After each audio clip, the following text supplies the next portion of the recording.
আমরা যেটা যেটা যাচ্ছি সেটা হচ্ছে যে আবারও বলছি, যদি আমি মনে করি না এই রাজনীতির সমাধান অন্য কোনোভাবে করা উচিত। রাজনীতির সমাধানটা রাজনীতিভাবে করা উচিত।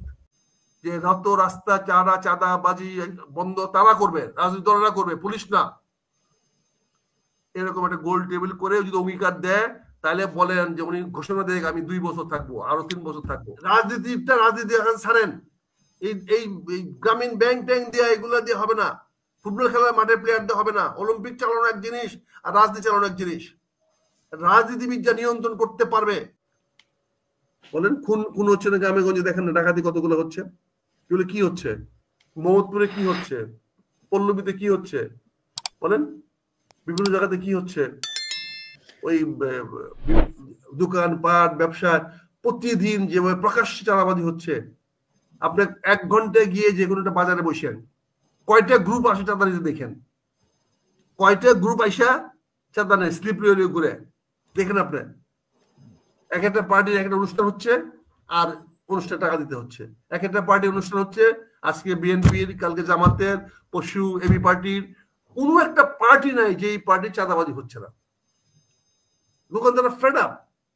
আপনি গিয়ে বসেন নবাবপুর একটু বাজারে গিয়ে বসেন, একটু আপনি একটু আলু বাজারে গিয়ে বসেন, দেখেন না কত লোক চাঁদা নিতে আসতেছে। আপনি একটা ঠিকাদারি কাজ করতে যান না, সাইডে গিয়ে দেখেন কি হচ্ছে। একটা সাইডে গিয়ে 1 ঘন্টা বসেন না। তারপর আবার সাংবাদিকরা আছে। এখন সাংবাদিকরা ঘুরতেছে কি, ভাই আপনার নামে তো মামলা হয়ে গেছে, রিপোর্ট এসে গেছে, এটাকে পেপারে ছাপাই দিচ্ছি। হ্যাঁ ভাই রাখেন রাখেন, কি কেন ছাপাবেন, রাখেন একটু। এটা তো আরেক গ্রুপ। আপনাদের এই ফেসবুক, আপনাদের এই যে টেলিভিশন, ভাই আপনাদের মঞ্জু ভাই তো বলছি, আপনারা জানেন ওনার কাছে রেকর্ড আছে। এটা তো দুর্নীতি দমন দিয়ে দিচ্ছি। তারপর দুর্নীতি দমনের ভাইরা আসতেছে, ভাই আমি যেটা পাইছি আমি এখন রিপোর্টটা করি নাই, তা আপনি আমার ভালো মানুষ, আপনার সঙ্গে বন্ধুত্ব আছে, ভালো মানুষ, আপনাকে চিনি, এখন রিপোর্টটা কি করব, তখন তো বাধ্য আমার দৌড়ে যেতে হয়, ভাই একটু দেখেন। এগুলো চলতেছে এবং এগুলা সবখানে যায়। জানেন যদি আজকে আমাকে করতে হবে, আর যে ভাই যে সামরিক শাসন জারি করতে বলছেন, ভাই বাংলাদেশ সেনাবাহিনী সামরিক শাসন জারি করার জন্য বিপজ্জনক হয়ে যাবে, দেশটা আরো লেজগোবর হয়ে যাবে। সেনাবাহিনীর পক্ষে এখন আর দেশের সেনা শাসন করা সম্ভব না, তাতে দেশের গন্ডগোলটা আরো বেড়ে যাবে। আমরা যেটা যেটা যাচ্ছি সেটা হচ্ছে যে আবারও বলছি, যদি আমি মনে করি না এই রাজনীতির সমাধান অন্য কোনোভাবে করা উচিত। রাজনীতির সমাধানটা রাজনীতিভাবে করা উচিত। এবং রাজনীতির সমাধানের জন্য এখন এই মুহূর্তে 3টা রাস্তা খোলা আছে। একটা ইমিডিয়েটলি আপনারা একটা গোল টেবিল ডাকেন, সকল রাজনৈতিক দলদের গোল টেবিল ডাকেন, ডাইকা একটা সিদ্ধান্ত নেন। ওই ইউনূস সাহেবের সভাপতিত্বে না, গোল টেবিলে, কারো সভাপতিত্বে না, গোল টেবিলে 2 দিন 3 দিন ব্যাপী একের পর আলোচনা করেন। আলোচনা করে আলোচনাতে যেটা বেরিয়ে আসবে সে অনুযায়ী যান। এই ডাকাইয়া নিয়া, রাজমহলে ডাকাইয়া নিয়া আপনি উঁচা চেয়ারে বৈশা প্রজা শাসন করবেন, এই দিন আধুনিকতা নাই। ইউনূস সাহেবের উচিত হবে একটা গোল টেবিল ডাকা, গোল টেবিল ডেকে সবার সঙ্গে কথা বলে সলিউশন আসা, রাজনৈতিক সমাধান খুঁজেন। এই মার্শাল সমাধান না, মার্শাল সমাধান হবে না। রাজনৈতিক দলের নেতারা অঙ্গীকার করবে প্রধান উপদেষ্টার কাছে, তাহলে উনি ক্ষমতা থাকবেন। আর যদি বলেন যে না আপনারা আমাকে শপথ না করেন আমি থাকবো না, ওনার ওই ধরনের বার্গেনিং যাওয়া উচিত। আপনারা আমাকে শপথ করে যাবে যে আপনার দলের লোকেরা কোনো আইন শৃঙ্খলা ভঙ্গ করবে না। রাজনৈতিক দলের প্রধান অঙ্গীকার করে আসবে ওনার দলে কোনো লোক চাঁদাবাজি করবে না। রাজনৈতিক দলের নেতারা অঙ্গীকার করে আসবে ওখানে যে যত রাস্তা চাঁদাবাজি বন্ধ তারা করবে, রাজনৈতিক দলেরা করবে, পুলিশ না। এরকম একটা গোল টেবিল করে যদি অঙ্গীকার দেয়, তাহলে বলেন যে উনি ঘোষণা দেয় আমি 2 বছর থাকবো, আরো 3 বছর থাকবো, আপনাদের মতামত নিয়ে আমি 3 বছর থাকবো, দেশ শাসন হবে। পুলিশ দিয়া, মিলিটারি দিয়া, এই ভূতা বন্দুক দিয়া আপনি দেশ শাসন করবেন? যে বন্দুকে গুলি পড়লে পরে মানব অধিকার লঙ্ঘিত হবে, আপনি যাবেন জেলে? বলেন গুলি করে তো কেউ না কেউ মরবে। বলেন এই ভূতা বন্দুক দিয়া রাজ্য শাসন হবে না, রাষ্ট্র শাসন এভাবে হয় না। কাজে আপনি যদি সত্যি যদি রাজনৈতিকভাবে গণতান্ত্রিকভাবে করতে চান, আমি অনুরোধ করব অনতি বিলম্বে একটা গোল টেবিল ডাকেন, গোল টেবিল ডাকিয়া 3 দিন ব্যাপী সমাবেশ ডাকেন, সকল নেতাদেরকে আসতে বলেন, তোকে বলে জেলা পর্যায়ে নেতাদেরকে ডেকে নিয়ে আসেন গোল টেবিলে, এসে তারা বলুক দেশটা কি চায়, তারা বলুক সবাই কি চায়, ইসলামী শাসন চায় না গণতান্ত্রিক শাসন চায় না রাষ্ট্রীয় শাসন চায় না একদলীয় শাসন চায়, কি চায় তারা সবাই বলুক। বলার পরে সিদ্ধান্ত নেন যে আপনারা এইগুলো বন্ধ করবেন কিনা। যদি করেন তাহলে আমি আসি, আর নাহলে গুড বাই। ডক্টর ইউনূস সাহেব মানে কি বলা যায় না, এনাফ ইজ এনাফ কথাটাকে, let's stop it is better than always. Let's stop is the best word. Everybody has to stop somewhere. We have to stop somewhere, sometime. Why not today? Why not now? If I have to stop someday, sometime, somewhere, then why not everything happens now? Let's stop it now. The problem will be solved. অনেক ধন্যবাদ আপনাদের। গান বদিয়া হবে না, ওই মাশাআল্লাহ দিয়ে হবে না ভাই, এইগুলো হবে না।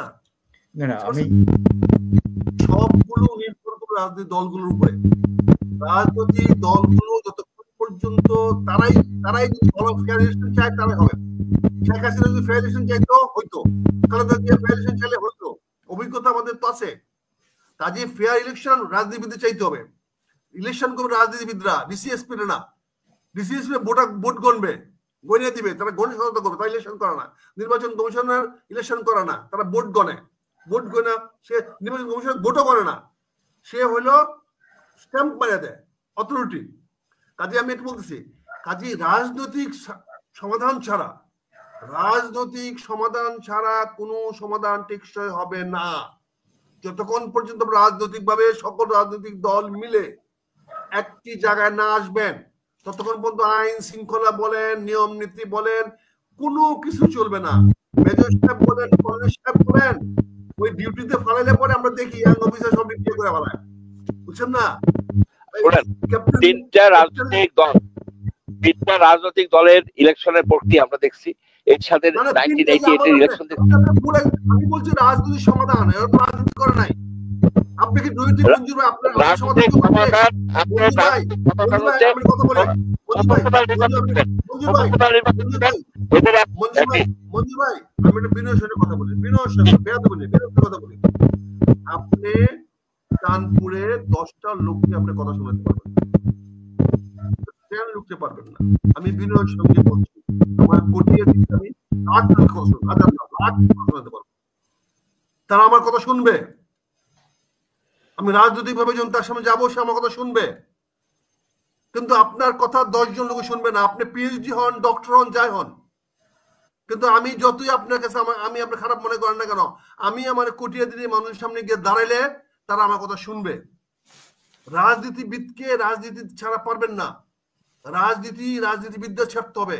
আজকে রাজনীতিবিদদের ছাড়ছেন বলে রাজনীতিকে ওরা বিরাজনীকরণ করার চেষ্টা করছেন বলে আপনারা কিছু বুদ্ধিজীবীরা আজকে সব ডেকে আনতেছেন।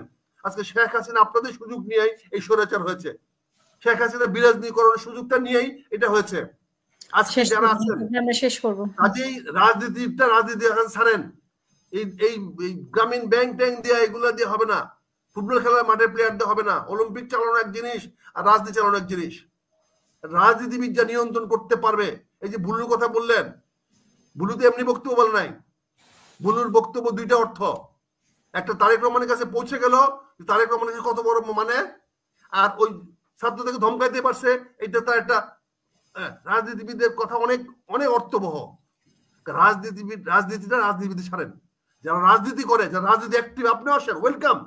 কিন্তু রাজনীতিবিদ ছাড়েন। দেশ শাসন করা রাজনীতিবিদের দায়িত্ব, মিলিটারি দায়িত্ব না, কর্মচারী দায়িত্ব না, আমলার দায়িত্ব না। রাষ্ট্র পরিচালনা করার দায়িত্ব শুধুমাত্র রাজনীতিবিদদের। কাজে রাজনীতিবিদদের হাতে ছাড়েন, রাজনীতিবিদদের সমাধান করতে পারবে। আমি একটা ক্ষুদ্র রাজনীতিবিদ, কিন্তু আমি আমার কথা যদি আমার তারেক রহমান সাহেব আমাকে দায়িত্ব দেয় যে তুমি কিশোরগঞ্জ জেলা দেখো, আমি বলতে পারি কিশোরগঞ্জ জেলা এমন কোন বাপের বেটা নাই রাজনীতিতে আমার কথা শুনবে না, কিন্তু আমাকে তারেক রহমান সাহেব বলতে হবে। কিন্তু তারেক রহমান সাহেব না বললে কেউ মানবে না। কাজে রাজনীতিবিদ শান্তি কাজ। তারেক রহমান সাহেব আজকে বলো রংপুরে অমুক দায়িত্ব বিএনপি দিয়েছি, অন্য কেউ কথা শুনবে না। দেখেন কিভাবে হয়।